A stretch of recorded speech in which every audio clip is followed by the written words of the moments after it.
Did a hive inspection today. It's been a little bit since I've been in the boxes, just because of work and life and things getting in the way, and it's not my primary income. But what I did want to show you is a result of some of my cutouts. I've had a couple questions as far as the rubber bands, putting around the frames and then putting the actual comb in the frames that the bees were using in the hive that I did the removal from.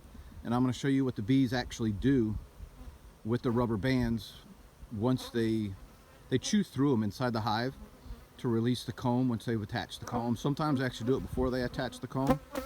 Like today I went into this box here, which I did a removal, and literally it was 16 frames of comb and 2 boxes of bees, and on the top box they chewed through the rubber bands before attaching the comb to the frame. So when I opened the box I had a mess.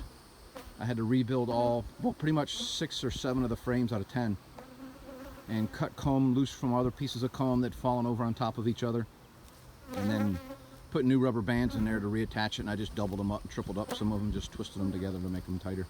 But this here is what they do. I'm going to show you on the ground. If you look, you'll see the rubber bands are chewed.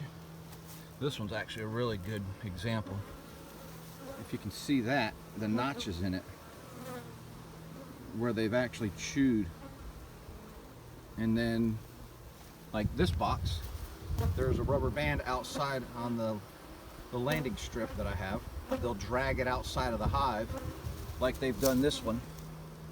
And as you can see, I've used an array of colors in this removal, and that was only because I went all the way to do the removal and forgot my rubber bands. So I stopped into a Walgreens or one of those stores like that, and that's all they had were some of these multicolored, multi-size rubber bands. And that's actually the hive that I had my problem. So if you see how skinny the rubber bands are, they've actually chewed through them. And here's another one. It's got notches out of it, and the little skinny ones, like this one here, if you can see it, hopefully it'll focus to it.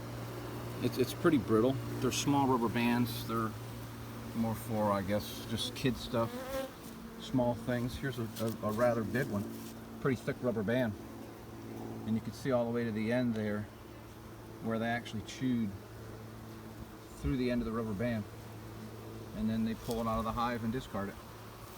And then also likewise, as the bees die in the hive, they will bring the dead bees out and discard them also, and any debris. I use the vacuum to do my vacuum removal, and you can see that there's a small piece of concrete, and then here's another dead bee over there. They'll drag them out, or they'll just get them on a landing strip there, and then they'll end up dragging them over, and one of the bees will throw them off the edge. Kind of a do or die, come live, be hatched. Start your process, making babies, helping with babies, feeding babies, to guarding, to foraging, to bring them back in, to making honey, and then you die. So in this time of the year, the bees are living the shortest time of their life because it's literally a 24-hour operation. They do go quiet at night, but inside the hive, it's still, doing the stuff that they have to do as bees.